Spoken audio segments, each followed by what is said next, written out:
Hello， 大家好，我是以元。最近大家应该也知道960跟1365的 KVK 正在轰轰烈烈的进行着。在我之前讲过，他们最后一支是讲前至第2阶段的时候是960赢了，但是第3阶段的时候，由于对方有帮手什么帮手呢？你们自己知道啦。再加上双方的第2阶段分数其实没有相差特别远，所以在最后1365追上来成为第1名，也因此他们得到了另外一个称号城寨王国。那么根据我之前的地图分析呢，关卡是应该不会发生战斗啦，所以我们要等之后才会有战斗。他们的 drama 也在之前差不多已经讲完了，不过我在最近又看到了一则贴文讲960会输的贴文。大概的内容是说960虽然他们的精英部队有很多氪金大佬，但是他们的人数非常少，在精神上面没有办法支撑24小时，所以960会输。也可以说他们这里的想法跟概念呢，跟之前307是差不多的啦，想以人数来压制。假设说365他们300个玩家都是有氪金的话，其实盖过960不是什么太大的问题。因为据我了解960呢，他们至少会有200个玩家是会氪满水晶的。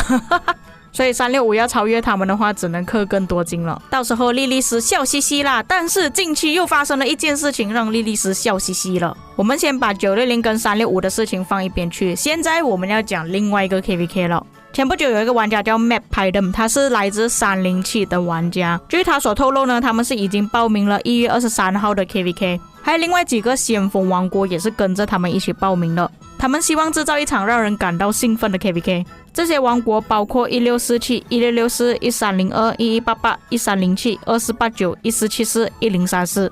接着我去搜索302跟1002呢，他们也是在这个时候报名了，但是他们报名的是另外一张地图尼罗河之王。所以那2个王国比较幸运，没有跟他们匹配在一起。他们这里全部王国都是报名8方逐鹿的。假设打起来的话，这场 KVK 甚至是比960那一场还要来的刺激。为什么我会这样子讲呢？我们来看一下王国战力。王国涂成黄色的代表他们是先锋王国。假设是真的成功匹配在一起的话，这个地图就会有6个先锋王国在里面。可是你们不要小看最后那2个王国，1188也是曾经的先锋王国，1034是奥西里斯联赛邀请赛冠军，也就是我们俗称的 1V。 可是这个地图呢，跟960的地图有一个共同点。为什么我在开场的时候要提到960呢？他们那场 KVK 呢，虽然有3个 A 王国是身为炮灰，有5个先锋王国，但是其中的3个王国都是韩国先锋王国。大家的想法可能就是哎呀太恶心了，3个韩国先锋王国同时报名在同一个地图里面，而且还合作，真的是太恶心了。但是我们看这一次1月23号的报名，居然有4个韩国王国在里面，这个真的是太恶心了。其中2个是先锋王国，但是另外那2个呢，虽然不是先锋王国，但他们实力也不容小觑。不过在我之前跟豹哥采访的那个影片里面呢，豹哥有说过1484可能会帮1365打 KVK， 但他们这一次也是碰上这样子的 KVK， 恐怕他们应该没有办法分身，除非那么刚好1484跟1365的 KVK 的时间是错开的，否则的话是没有办法过去帮他们。或许这件事情对960来说是好事情啦，但会不会有其他的韩国王国会去帮忙呢？这个我就不清楚。我们再回来这一次的报名吧。这一次的报名其实匹配还没有成功，也就是说我还不知道哪些王国会匹配在一起。不过这一次8方逐鹿报名的王国有一点少啦，其中还包括我自己的王国。我感觉如果我的王国跟他们匹配在一起的话，应该也是会成为炮灰我就只能看戏而已。而且这一次匹配的时间还蛮久，我需要用到7天时间去匹配。我不确定是受到了新年的影响呢，还是说官方觉得他们这样子的战力要匹配是真的很难。根据这里的报名数量来看呢，很大可能这几个王国真的会匹配在一起。比较有趣的地方是，反而比较多人报名尼罗河之王。这个就是我所讲的，其实尼罗河之王不算是不好玩的地图，只是根据王国需求而去报名。可能这些报名的王国上一季已经打到特别累了，这一季想休息，又或者是王国已经没有这么活跃了，大家都在忙着上班，忙着上课，所以才报名这张地图。又或者他们已经知道这些王国会报名8方逐鹿，他们不想要成为炮灰而选择去报名尼罗河之王，可以躺着拿奖励，为什么我要站着拿呢？对不对？在他们开始报名地图之前呢，我看到1034的其中一个阿斯在论坛那边有讲过，他们想要压低王国战力。我感觉这个算是1034的其中一个策略啦。我看到蛮多次，尤其是上2次他们都是跟1556打，都是尽量把自己的战力压到先锋之外，好让系统再帮他们配一个 A 或者是 B 王国跟他们在一起。可是以他们的实力来说，要完全打过一个先锋王国并不是问题。而且在他们报名的时候，其实是已经知道了有哪一些王国会跟着一起报名。